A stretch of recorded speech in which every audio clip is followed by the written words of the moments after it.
Hello friends, ഞാൻ ചെയ്യുന്ന video പഞ്ചപാണ്ഡവന്മാർ നാലാമത്തെ അമ്പലത്തിൽ നിന്നാണ്. പുലിയൂർ മഹാവിഷ്ണു അമ്പലം അല്ലെങ്കിൽ തിരുപ്പുലിയൂർ മഹാവിഷ്ണു അമ്പലം എന്ന് പറയപ്പെടുന്നുണ്ട്. ഈ അമ്പലം മഹാവിഷ്ണുവിൻ്റെ പേരിൽ തപസ് ചെയ്ത് ഈ അമ്പലം പണിതതും അവിടെ വിഗ്രഹം സ്ഥാപിച്ചതും ഭീമസേനാണെന്നാണ് വിശ്വാസം. അപ്പോൾ ഇത് ആലപ്പുഴ ജില്ലയിലാണിത്.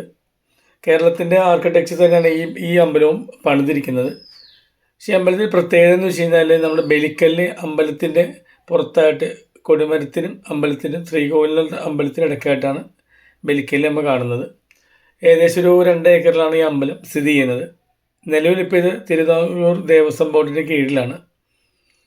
നമുക്ക് ഇവിടെ ഏറ്റവും അടുത്ത് എത്താവുന്നൊരു റെയിൽവേ സ്റ്റേഷൻ എന്ന് പറയുന്നത് ചങ്ങനാശ്ശേരി അല്ലെങ്കിൽ ചെങ്ങന്നൂർ, എയർപോർട്ട് തിരുവനന്തപുരം അല്ലെങ്കിൽ നെടുമ്പാശ്ശേരി. അപ്പോൾ പഞ്ചപാണ്ഡവന്മാർ പരീക്ഷത്തിന് രാജാവാക്കിയ ശേഷം ഹസ്തിനാപുരത്ത് നിന്ന് വിടുകയും പല ദേശങ്ങൾ അലഞ്ഞ് തിരിഞ്ഞു അവസാനം കേരളത്തിലെ പമ്പയുടെ തീരത്തെത്തിയ ശേഷമാണ് ബാക്കിയുള്ള 4 അമ്പലങ്ങൾ പണിതിരിക്കുന്നത്. ഇപ്പോൾ നകുലിനാണെങ്കിലും സഹദേവനാണെങ്കിലും യുധിഷ്ഠിരനാണെങ്കിലും ഭീമസേനാണെങ്കിലും പിന്നെ പാർത്ഥസാരഥി ആറുമുള അർജുൻ്റെ പേരിലാണെങ്കിലും അങ്ങനെ നിർമ്മിച്ചു എന്നാണ് പറയപ്പെടുന്നത്.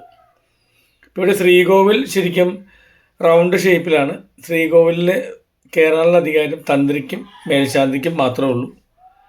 അത് ഒരു മിക്ക അമ്പലങ്ങളിലും ഇങ്ങനത്തെ അമ്പലങ്ങളിലെല്ലാം തന്നെ അങ്ങനെയാണ് കീഴ്വഴക്കം. ഇവിടെ അങ്ങനെ തന്നെയാണ് അത് ഫോളോ ചെയ്യുന്നത്. പുരുഷന്മാർ മുണ്ട് ഉടുക്കണമെന്ന് നിർബന്ധമില്ല, പാൻറ് ഇട്ട് കയറാം, പക്ഷേ ഷർട്ട് ഊരണം. ഇവിടുത്തെ ഉത്സവം എന്ന് പറയുന്നത് തമിഴ് മാസമുണ്ട്, മാസം മാർഗിൽ, ആ മാസത്തിലും പിന്നെ നമ്മുടെ കാവടി ഉള്ള തൈപ്പൂയം ആ സമയത്തോടെ ഇവിടെ ഉത്സവങ്ങൾ നടക്കുന്നത്.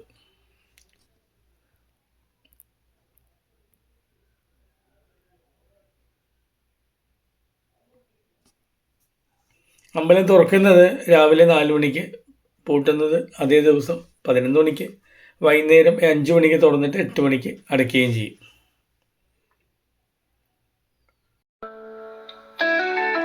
പിന്നെ അമ്പലത്തിലെ ഒരു പ്രത്യേകത എന്ന് വെച്ച് കഴിഞ്ഞാൽ ഭീമസേനൻ്റെ ഗത ഇപ്പോഴും അമ്പലത്തിലുണ്ട് എന്നാണ് വിശ്വസിക്കപ്പെടുന്നത്. അതിൻ്റെ ഒരു പ്രതീകമായിട്ട് ഈ അടുത്ത കാലത്ത് വളരെ കുറച്ച് നാളായിട്ടുള്ളൂ അമ്പലത്തിൻ്റെ ഫ്രണ്ടിൽ കയറി വരുമ്പോൾ ഇടത്തെ സൈഡിലായിട്ട് ഒരു ഗത അവിടെ സ്ഥാപിച്ചിട്ടുണ്ട്. മറ്റൊരു അമ്പലത്തിൽ നമുക്കിത് കാണാൻ പറ്റില്ല. അപ്പോൾ ഈ 5 അമ്പലങ്ങളും കേരള ആർക്കിടെക്ചർ തന്നെ പണിതിരിക്കുന്നത്. അതിൽ 4 അമ്പലത്തിൽ ശ്രീകോവിൽ കംപ്ലീറ്റ്ലി റൗണ്ടായിട്ടുള്ള ശ്രീകോവിലാണ്. പിന്നെ അയ്യപ്പസ്വാമിയുണ്ട്, ഗണപതിയുണ്ട്, ബ്രഹ്മരക്ഷസുണ്ട്, വീരഭദ്രനുണ്ട്. ഇതെല്ലാം ഓരോ സ്ഥലത്തായിട്ട് ഉപദേവങ്ങളായിട്ടുണ്ട്. അപ്പോൾ ഈ 5 അമ്പലങ്ങൾ ഒരേ ദിവസം പോകാൻ പറ്റിയ വളരെ പുണ്യമാണ്. നമുക്ക് KSRTCയുടെ ഒരു ട്രിപ്പ് ആയതുകൊണ്ട് എല്ലായിടത്തും കൃത്യമായിട്ട് തന്നെ പോകാൻ പറ്റി. ഒരിക്കൽ കൂടി തൊഴുത് നമ്മൾ മടങ്ങുകയാണ്. പോയ ആൾക്കാർക്ക് അതിൻ്റെ അമ്പലത്തിൻ്റെ ഒരു പ്രശസ്തി നമുക്കിട്ട് സന്തോഷവും എല്ലാം അറിയാൻ പറ്റും. പോകാത്ത ആൾക്കാർ നിങ്ങളുടെ മനസ്സിൽ ഒന്ന് എഴുതിയിടുക.